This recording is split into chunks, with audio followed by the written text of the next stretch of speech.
오늘 사도행전 8장 26절에서 4절 말씀을 가지고 내게 성령이 임하면이라고 하는 그런 제목으로 함께 은혜를 나누겠습니다.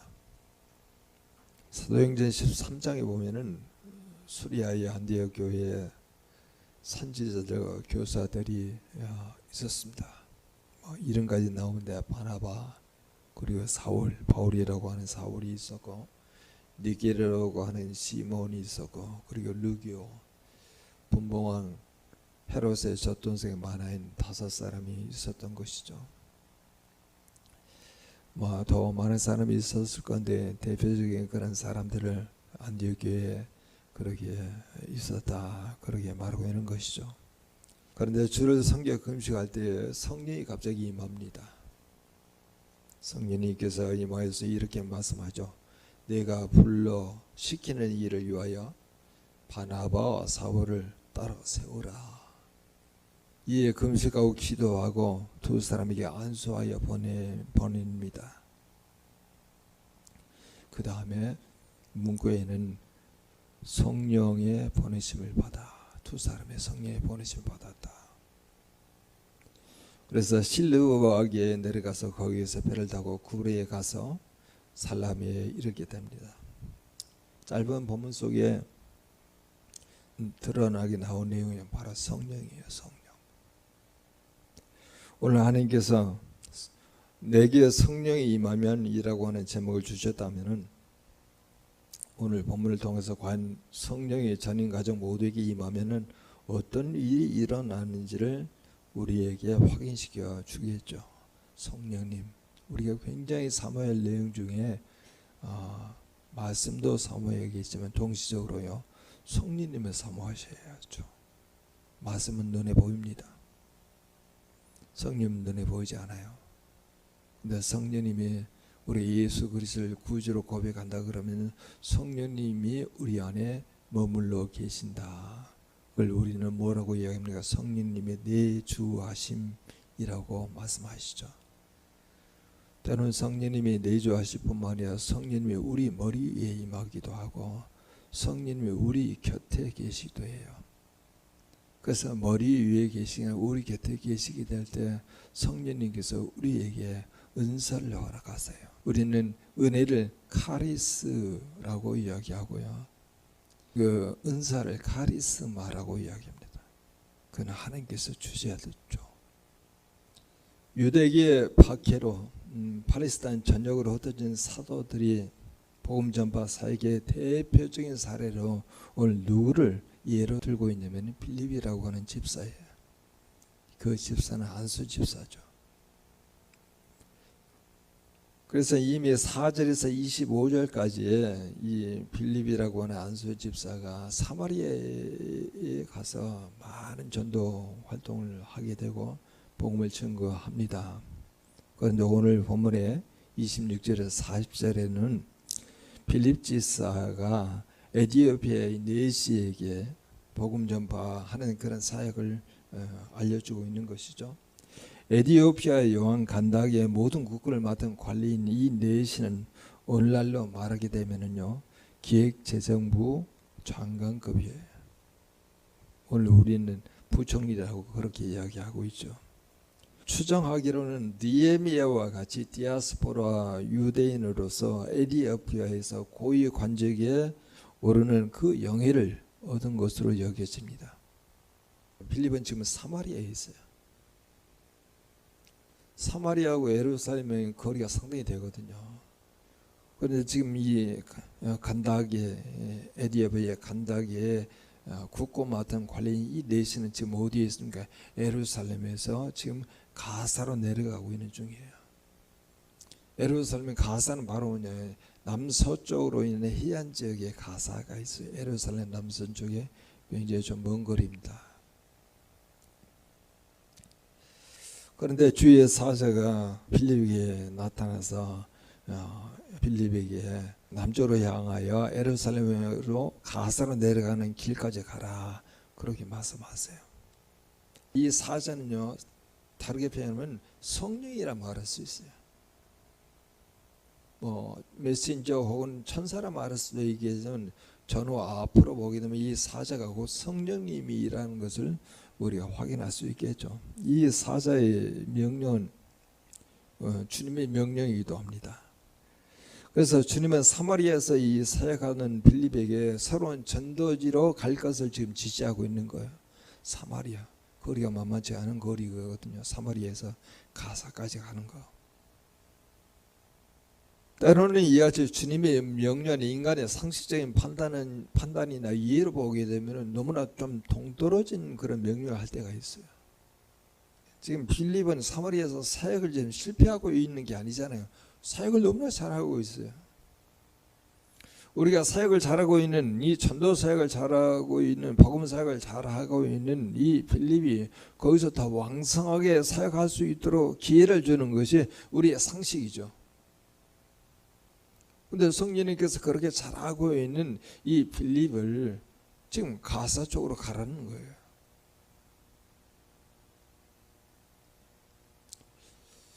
주님이 빌립에게 가라고 명령한 것은 광야길입니다. 광야길은 사람이 살지 않은 곳이에요. 가기 힘든 길이에요. 그런데 빌립은 조금 더 망설이지 아니하고 오늘 본문에 보면 하나님 명령에 따라서 그래 순종해서 갑니다. 사마리아에서 모든 사역을 마치고 사역을 중간에 접고 그리고 가사로 내려가게 했죠. 그런데 오늘 빌립이 그렇게 가사 광야의 길로 내려가는 그런 과정 가운데 누구를 만났냐면은 예루살렘의 절기를 지키기 위해서 에티오피아에서 온 간다하게 내시 국고를 맡고 있는 지식경제부 장관, 기획경제부 장관인 이 내시를 만나게 하는 거예요. 이전에 만나본 사람이 아니잖아요.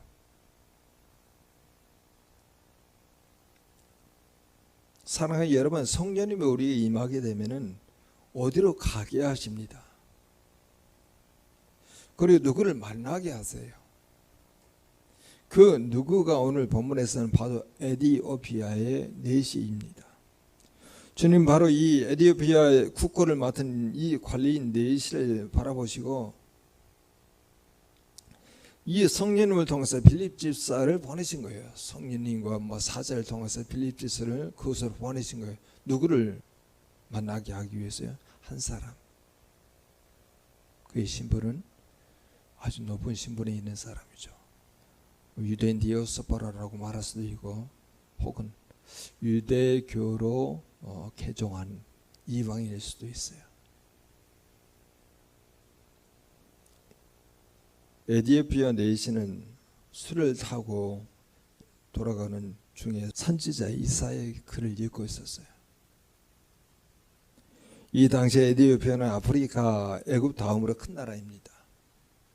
디아스포라 유대인으로서 굉장히 큰 명예를 가지고 있고 관직을 가지고 있는 이 한 사람이 그렇게 한가하게 이사야 말씀을 잊고 있을 수 있는 그런 상황은 아니잖아요. 그런데 중요한 것은요, 그가 하나님을 경외하고 또 경건한 그런 사람이면서 여행 중에도 성경을 읽을 만큼 하나님의 말씀을 간절히 사모한다는 거예요. 선지자 이사야 글을 읽고 있었는데 구체적으로 이사야 53장을 읽고 있었습니다. 여러분 29절을 한번 같이 한번 읽어보고요. 같이 한번 읽어봅니다. 성령이 빌립도로 이르시되 이 수레로 가까이 나가라 하시거늘. 아까는 여호와의 사자라고 주의 사자라고 이야기하고 있는데 오늘 본문에 성령이라고 이야기하죠. 성령님이 그 수레에 가까이 가라 그렇게 말씀하신 거예요. 빌립이 그제서야 왜 주의 그 사자가 자신에게 가사로 가는 광야길로 가라고 지시한지를 이제서야 깨닫습니다. 여러분 때로는 우리가 그 하나님의 음성을 듣고 하나님의 메시지를 들었을 때 나의 상황과 잘 맞지 않을 때가 많이 있는데 성령이 그런 감동을 주게 되면요 그 감동 주는 대로 한번 움직여 보세요. 전혀 자기가 생각지 않았던 이 한 사람 만나잖아요. 본인도 피곤할 거예요. 더위에 지칠 수가 있어요. 땀으로 온몸이 먼지하고 티 엉켜 있는 그런 상태이기도 합니다. 뭐 찌뿌둥하기도 하고 뭐 기분이 별로 좋지는 않아요. 근데 자기의 기분과 상태하고 전혀 상관없이 성령님이 임하여서 누구를 보라고 찾아가라고 그 이야기한 그 내용을 듣고 가만히 있지 아니고 막 달려가요.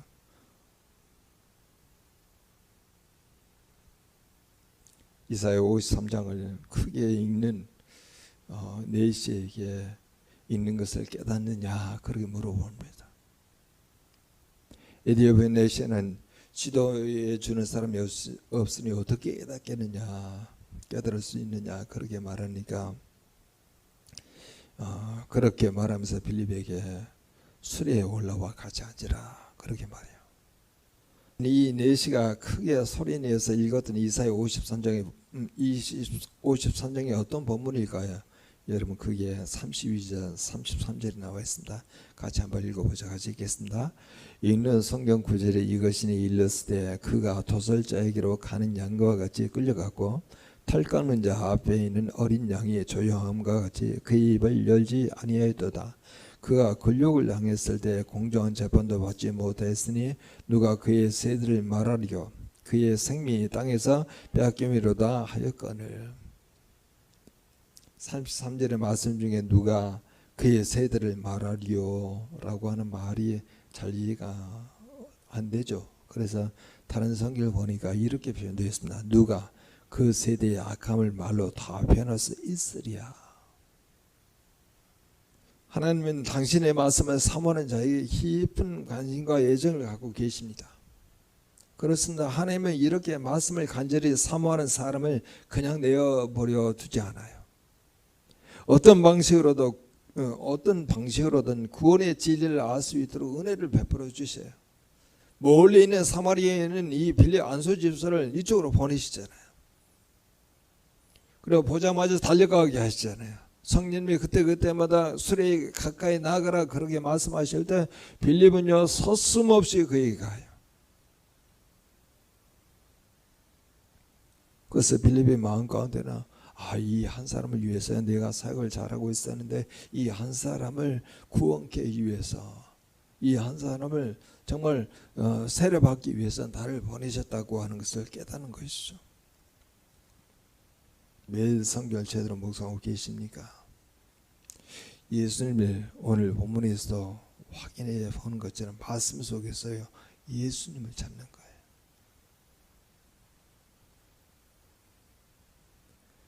그래서 시편 119편 130절에서 131절에 이렇게 나왔습니다. 주의 말씀을 열면은 빛이 비치어 우던 사람을 깨닫게 하나이다. 내가 주의 계명들을 사모함으로 내가 입을 열고 헐떡였나이다. 굉장히 헐떡였다고 하는 말이 원문에 보면 뭐라고 되냐면 하카라고 하는 단어예요. 하카. 이 말은요 말씀을 묵상한다고 할 때 쓰는 단어예요. 이걸 우리식으로 바꿔서 이야기하죠. 아하, 유레카, 이 말씀 바로 그 말씀이군요 이거예요. 예전은 깨달지 않았어요. 성경 본문을 우리가 이같이 매일 성경을 묵상하고 있잖아요. 막 여기저기 왔다 갔다 하잖아요. 지금 우리가 신명기에 있다가 다시 시편으로 갔다가 이제 사도행전으로 다시 돌아갑니다. 어떤 성경 본문을 우리가 갖다 준다 하더라도 이 이사야 53장의 말씀을 통해서 그가 이 네시가 물어보잖아요. 이 선지자가 급니까? 아니면 다른 타인을 말하고 있습니까?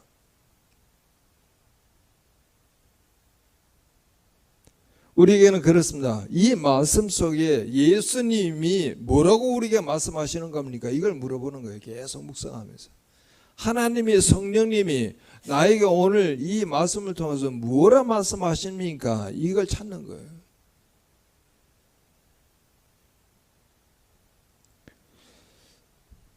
이 이디오피아 간다게 이 국고를 맡은 네시가 얼마나 바쁜 사람이겠습니까? 제2인자에 해당하는 사람이잖아요. 이것도 휴가를 내 가지고 지금 예루살렘에서 절기를 맞아서 예배를 드리고 돌아가는 그런 과정 가운데도 말씀을 놓치지 않고 있잖아요. 어떤 상황 가운데도 말씀을 놓치잖아요. 과연 이 말씀 속에서 오늘 나에게 어떤 하나님이, 어떤 성령님이, 어떤 예수님이 나에게 들려주기를 원하고 있는 주님의 마음과 뜻과 메시지가 무엇입니까? 이걸 여러분 찾아내셔야 해요.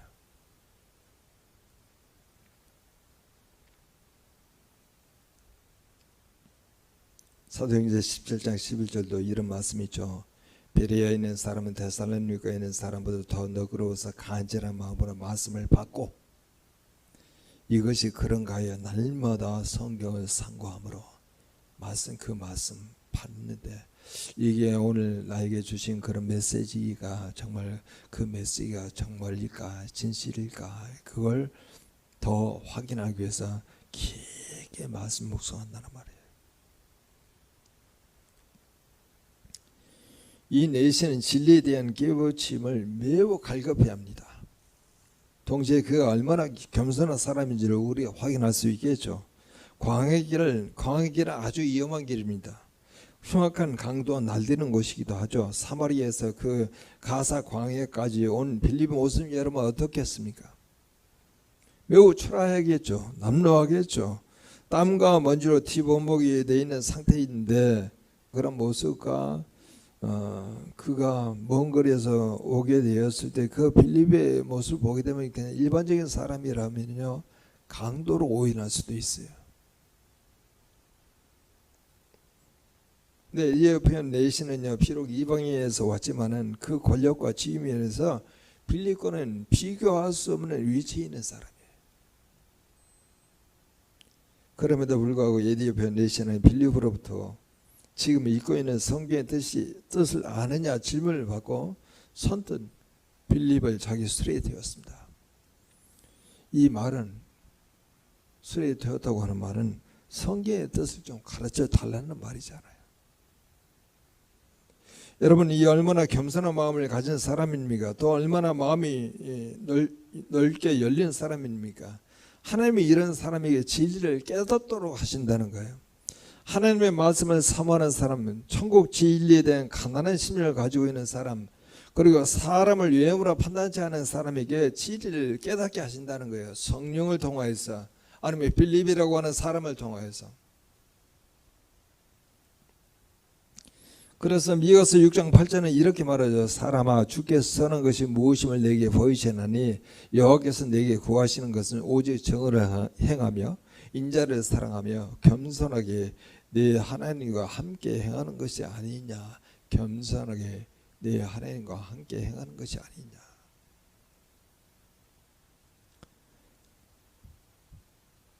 그래서 이제 빌립이 그 수레에 올라탔을 때 그 내시는 빌립에게 이렇게 청하는 그런 내용이 나오는데, 여러분 34절에서 35절 같이 한번 읽어보자. 같이 읽겠습니다.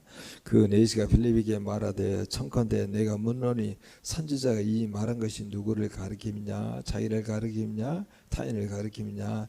빌립이 입을 열어 이 글에서 시작하여 예수를 가르쳐 복음을 전하니.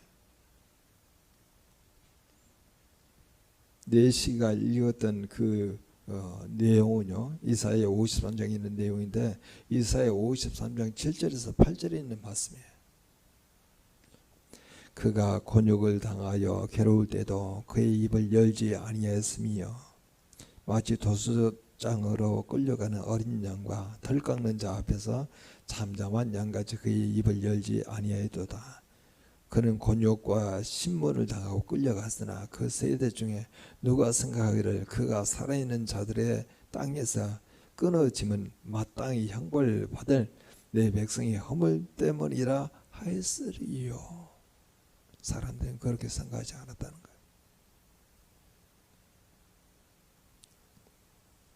여러분, 이 말씀은요 53장 전체를 보게 되면은 예수 그리스도께서 죄인들을 위해서 십자가를 지고 골고다 언덕으로 올라가는 내용을 예언한 거예요.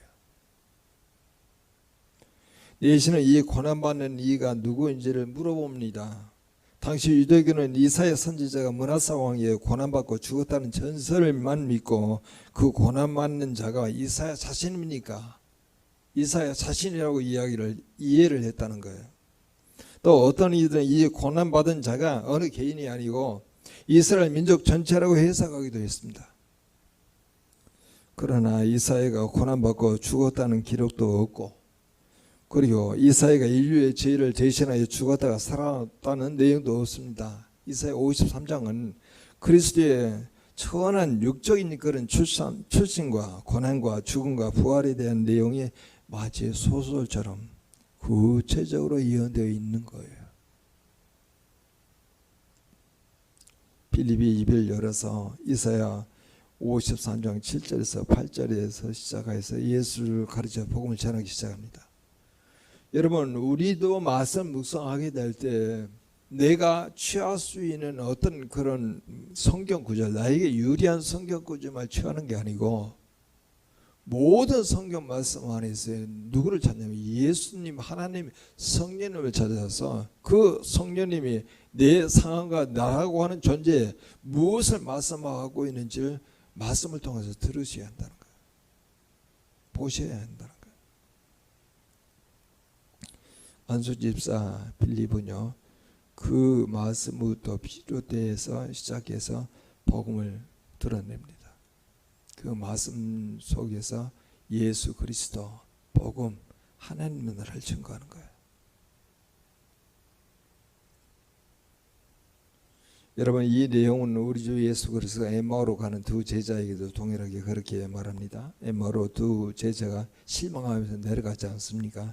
그때 우리 주 예수 그리스도가 모세와 모든 선지자의 글을 시작하여서 모든 성경에 쓴 바 자기에 관한 것을 자세히 설명하시니라. 우리는 성경을 통해서 다른 걸 우리가 취하는 게 아니고 나에게 유리한, 나에게 유익한 그런 말씀을 취하는 게 아니고 예수를 발견하는 거예요. 그 예수 그리스도가 나에게 말씀하는 바가 무엇인가 이걸 찾는 거예요. 그래서 요한복음 5장 39절도 그렇게 말하죠. 너희가 성경에서 영생을 얻은 줄 생각하고 성경을 연구하거니와 이 성경이 곧 내게 대하여 증언하는 것이니라. 전부 다 이 성경의 본문에 있는 말씀은요, 예수 그리스도에 대해서 증언하는 말씀이에요.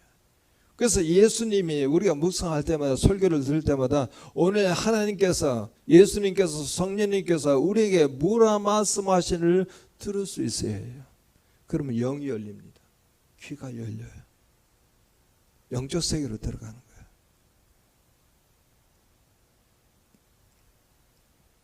유대인이었다가 기독교로 개종한 유명한 목사가 하는 그런 간증이 있습니다. 부친은 아주 유명한 라비예요. 그래서 이 부친은 이 나중에 목사가 된 이 아들에게 구약 성경을 통독시킵니다. 근데 라비 아버지는 그 뜻을 다 통독시키면서 그 뜻을 다 풀어주는 거예요. 그런데 이상하게도 이사야 53장을 읽지를 않아요. 해석도 없습니다. 어느 날 이 아들이 이사야 53장을 읽고 아버지 라비에게, 아버님, 여기서 고난받고 죽고 부활한 이 사람은 누구입니까? 그렇게 물어봐요. 평소에는 굉장히 인자했던 그 아버지가 갑자기 화를 내면서 아들의 뺨을 때립니다. 다시는 읽지 말라. 다시는 읽지 말라. 아버지가 평상시의 모습이 아닌 것에 충격을 받고 되게 의아하면서 이사야 53장을 또 읽고 또 읽고 또 읽었는데, 그 이사야 53장에 나왔던 그 사람이 바로 그리스도라는 것을 알고 유대교로부터 개종해서 목사돼요.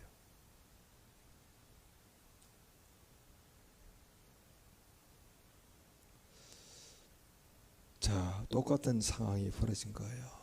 이제 복음을, 이 안수 집사를 빌립을 통하여서 복음을 듣게 됐잖아요. 그래서 복음 대신 예수 그리스도를 영접한 거예요. 그러니까 이 두 사람이 가다가 물을 발견한 겁니다. 그러면서 이 물을 발견하니까 이 네시가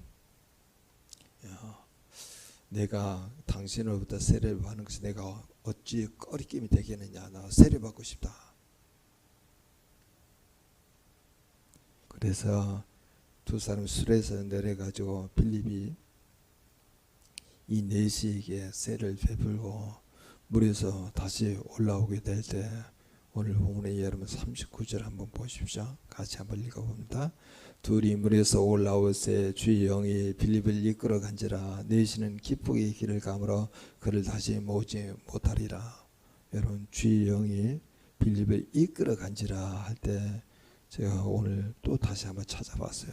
이끌어 간지라, 이 단어는요, 하르파조라고 하는 헬라어인데, 이건 독수리가 순식간에 먹이를 채워가는 모습을 하르파조, 독수리가 갑자기 빌립을요, 독수리가 채워가듯이 먹이를 채워가듯이 다른 장소로 옮겨요. 그 다른 장소 어디냐면 아소도입니다. 가사, 해변이에요. 가사, 아소도. 그 다음에는 어떻게 나와 있는지는 성경에 안 나와 있죠. 그리고 가이사로 올라가요. 이게 짧은 거리가 아니에요.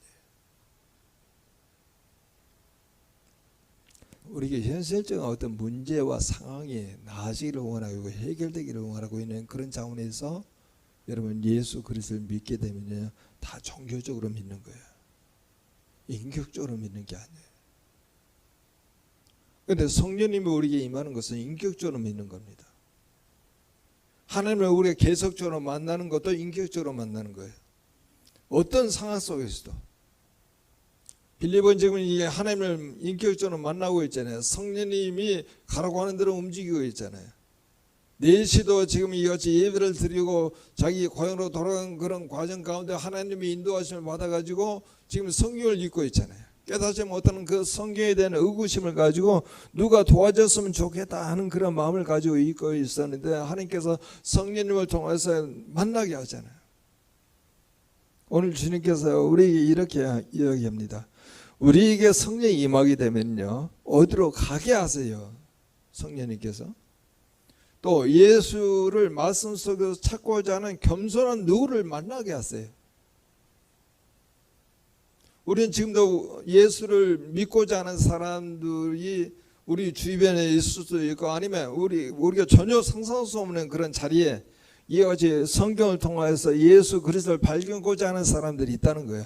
그런 사람들을 만나게 하신다는 거예요. 그러면 우리가 그렇게 만나게 될 때 우리가 입을 열어서 참 복음을 증거하는 겁니다. 말씀을 다 연결시켜가지고 참 복음 대신 예수 그리스도를 증거하게 되면은 그들이 예수를 믿게 되잖아요. 예수를 영접하게 되잖아요.